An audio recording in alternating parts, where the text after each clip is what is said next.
નમસ્કાર. ચૈતર વસાવાએ ચોંકાવ્યા બધાને.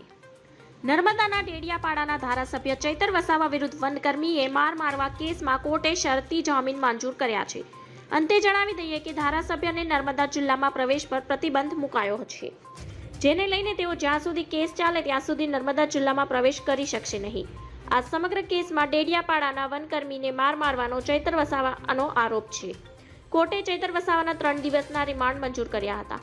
ત્યારે રિમાન્ડ દરમિયાન ચૈતર વસાવાને સાથે રાખી પોલીસે સમગ્ર ઘટનાનું રિકન્સ્ટ્રક્શન કર્યું હતું. ત્યારબાદ અત્યારે કોર્ટે તેમને શરતી જામીન મંજૂર કર્યા છે. આ જામીનના ગેરકાયદે કબજો કરી ઉપયોગ કરવામાં આવતો હોવાનું તંત્રના ધ્યાને આવતા વન વિભાગના સંબંધિત અધિકારીઓ દોડી ગયા હતા, જ્યાં કામગીરી અટકી હતી. આ દરમિયાન જમીન પર ખેડાણની બાબતમાં ત્યાં ડેડિયાપાડાના એમએલએ ચૈતર વસાવા અને વન વિભાગના કર્મચારીઓ વચ્ચે બબાલ થઈ જતા મામલો બિચકાયો છે. ધન્યવાદ. જય હિન્દ.